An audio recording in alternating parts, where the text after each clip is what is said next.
Boca River, el clásico de La Plata entre Gimnasia y Estudiantes y muchos partidos históricos para palpitar la quinta fecha del torneo Apertura.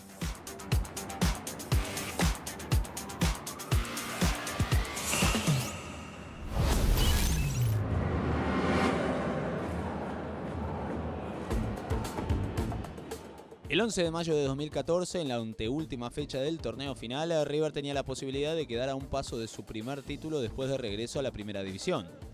Ese día, el millonario visitaba a un Argentinos Juniors que ya estaba descendido.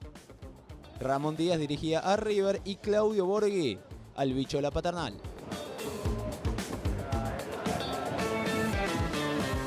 A los 24 minutos del segundo tiempo, tiro libre para River, Manuel Lanzini le pegaba al arco, Nereo Fernández la sacaba con ayuda del palo y el que aprovechaba el rebote era Gabriel Mercado. Este era el tercero de los 11 goles que hizo el defensor con la banda roja. Suspiraba Ramón Díaz en un partido lleno de imprecisiones que parecía complicarse y se destrababa cerca del final.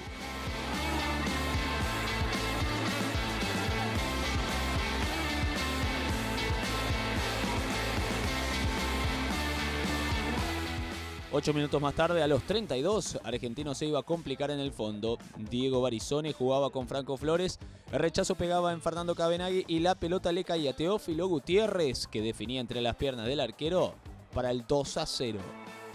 Un enorme desahogo para todo el mundo River, reflejado en el festejo en el banco de suplentes, 2 años después de jugar en la segunda división. El colombiano hizo 6 goles en ese campeonato y este fue el quinto. En la última fecha sumaría uno más en la goleada 5-0 ante Quilmes, con la que el millonario se consagraría campeón de este torneo final del año 2014.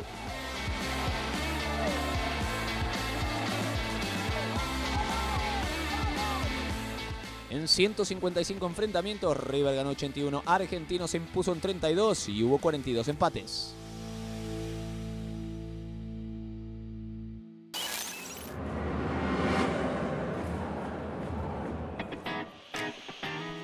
Nos vamos a la apertura de 1998, novena fecha para recordar el duelo entre Boca y Platense en la Bombonera.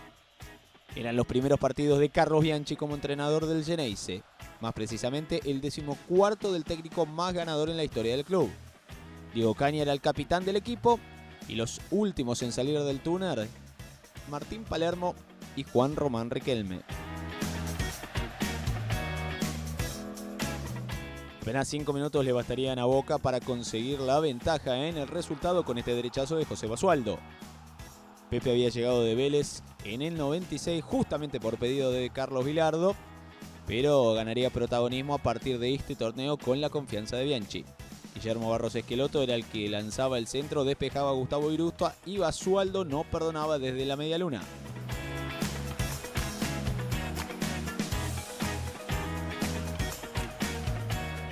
Nos vamos al segundo tiempo. También en el quinto minuto, Basualdo recibía por la derecha y metía el pase al área para Palermo. El goleador intentaba girar y perdía ante la marca, pero aparecía Riquelme con un toque magistral ante Irusta para el 2-0. Román corría directo al banco de suplentes para festejarlo con su amigo Cristian Traverso. Era su 7º gol con la camiseta de Boca y el tercero en este torneo.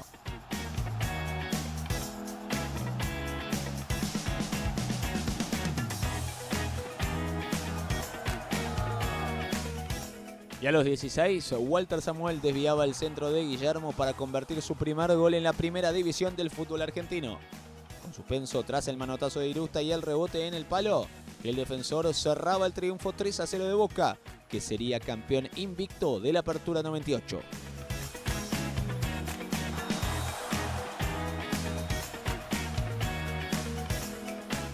Boca tiene un amplio dominio en el historial ante Platense con 62 victorias sobre 30 del Calamar y 48 empates.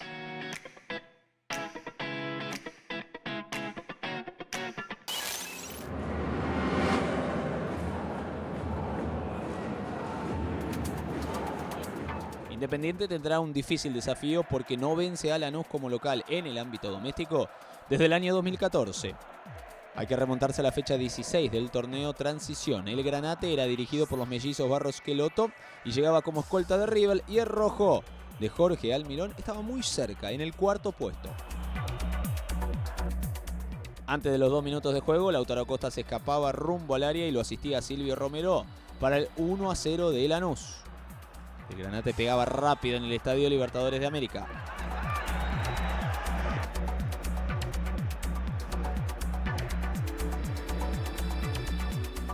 La reacción de Independiente llegaría a los 27 con el centro de Francisco Piccini y el cabezazo de Sebastián Penco para el 1-1.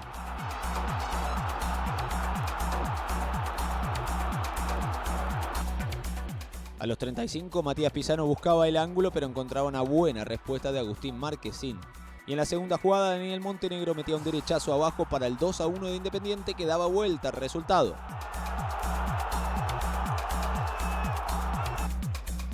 En el segundo tiempo, Lanús se iba a quedar con 10 jugadores tras la segunda amonestación a Facundo Monteseirín.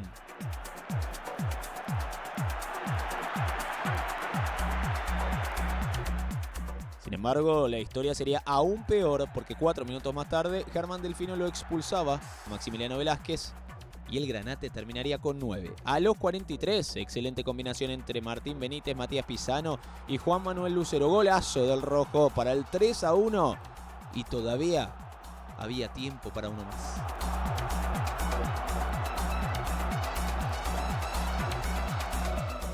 En la adición, Víctor Cuesta ganaba de cabeza y cerraba la goleada de Independiente 4-1 en el torneo Transición 2014.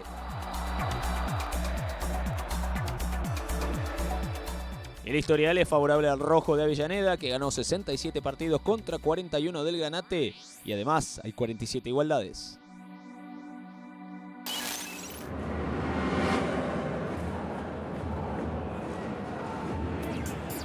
Con la icónica palmada de Carlos Timoteo Grigol a sus jugadores, nos metemos en el clásico de La Plata del Clausura 2004.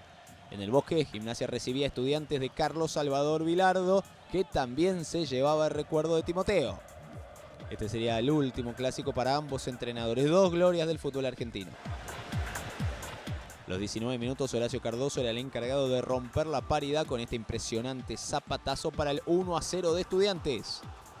Juan Carlos Olave no llegaba contra su palo izquierdo.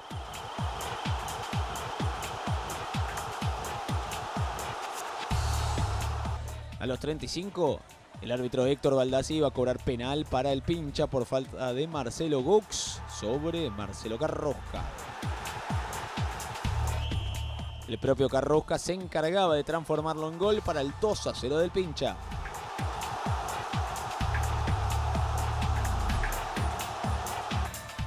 En el segundo tiempo la historia sería distinta y a los 20 Gaux se redimía con este gol para el descuento de Gimnasia. El resultado quedaba 1-2 y el equipo de Grigol se metía en partido.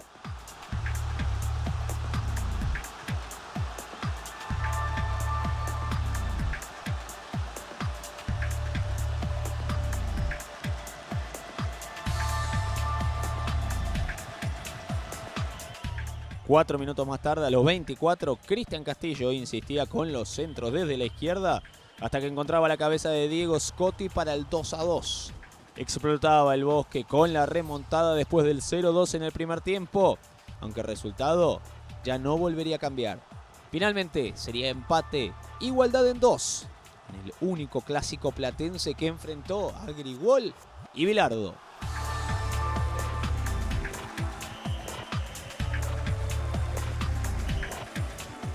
En la historia del Clásico de La Plata, Estudiantes ganó 69 partidos, Gimnasia 51 y se desarrollaron 71 igualdades.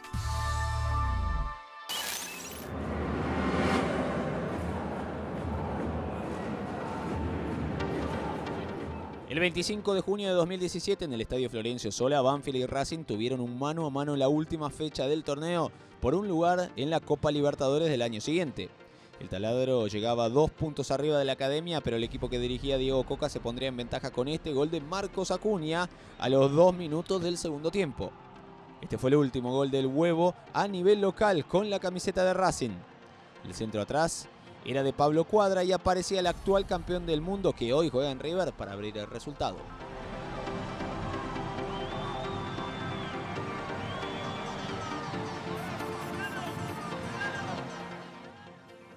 El equipo que dirigía Julio César Falcioni, que había sido expulsado por protestar, iba a conseguir el empate por medio de Darío Svitanich después de 2 buenas atajadas de Gastón Chila Gómez. El empate favorecía a Banfield para quedarse con el cupo para la máxima competencia continental.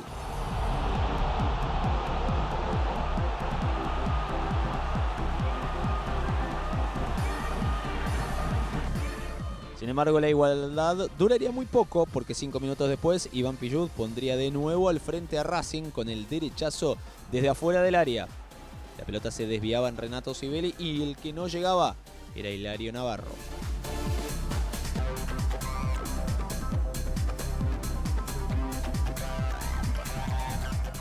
Y a los 30, con Banfield completamente volcado en ataque, vendría una contra letal de la Academia. Lautaro Martínez arrancaba desde el medio campo la jugada para Matías Saracho y este le dejaba el gol a Pulpo Diego González para el 3-1. Con él llegaría el resultado final y con esta victoria Racing se metía en la fase de grupos de la Copa Conmebol Libertadores 2018. Banfield se clasificaba a la fase previa y quedaría eliminado.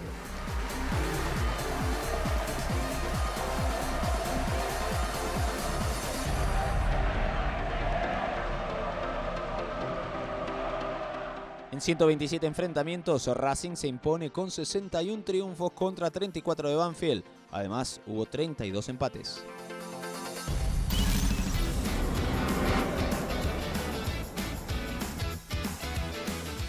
San Lorenzo trabaja para recuperarse de la derrota en el clásico ante Huracán. En el equipo de Damián Ayude viaja a Santa Fe para enfrentarse a Unión, al que solo le ganó uno de los últimos 9 duelos como visitante. En el historial general, el Ciclón se impone con 28 victorias contra 22 del Tatengue y hubo 19 empates.